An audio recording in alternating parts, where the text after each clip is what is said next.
Hi, and welcome to the second part of the Myth series. It's been quite a bit.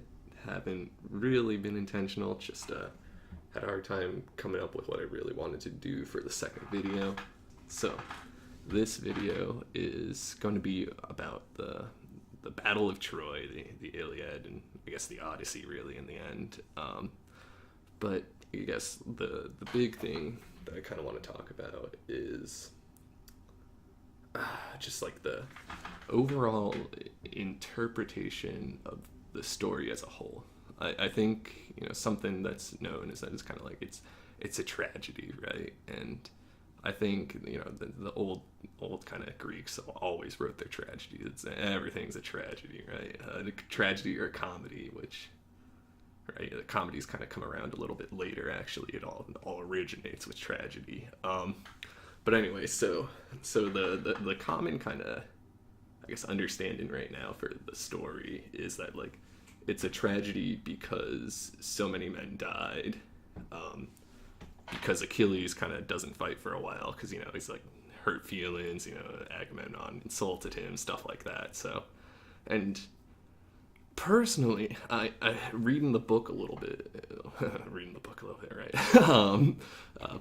But going through it recently, something that I really felt was kind of that it feels a little bit like Homer's kind of like lamenting the loss of Troy, kind of like it's almost like the war is something that happens, and then afterwards, the world has lost something kind of beautiful that was there before, and I think like the big kind of telling point for me was just the way that he depicts the gods who fight on like the different sides of the two armies.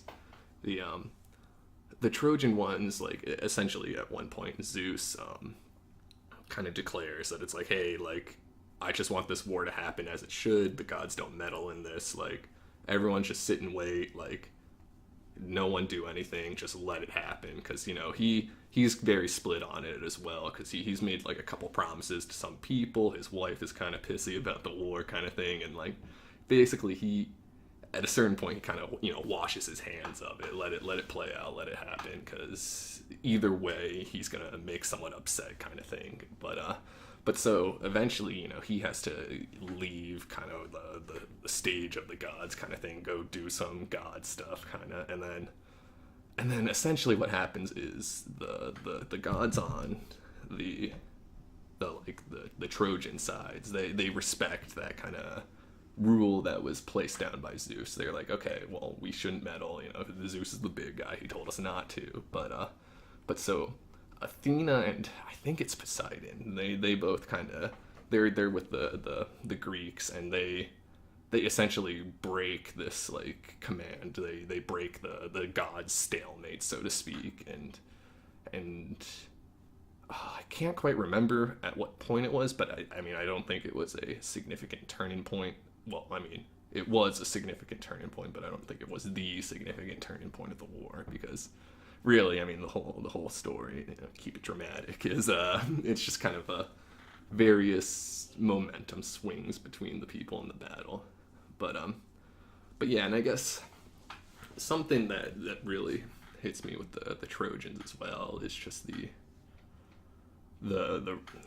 it's Apollo. He's the big one for me, the sun god, and I really do think that like even the Greeks back then kind of like even they like I think the Romans did more so, but I think the Greeks, they revered the Apollo quite a lot, and it's kind of a lot of it is kind of like this higher idealistic beauty kind of thing, and then I think that's kind of what you see a little bit in Troy versus Greece here, is that like Troy is almost like the ideal, whereas like Greece is the pragmatic kind of reality, where it's like, oh, we do these things because like you have to do it to win and stuff like that. But I mean I think from Homer's perspective as like a poet or whatever, he's kind of he's probably a little more artistic in nature, which fits with Apollo as well, right? Yeah. So I mean, there's also big, like, Neptune versus Apollo. That's kind of one of those ideas that kind of pops up. And that's like there's like Atlantis and then like Hyperborea and stuff like that. It's kind of that's more of the fun myths, I'd say, rather than the well, yeah.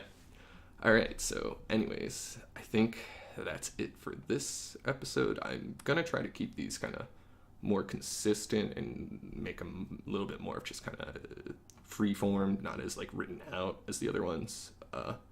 Hopefully they catch on. Thanks.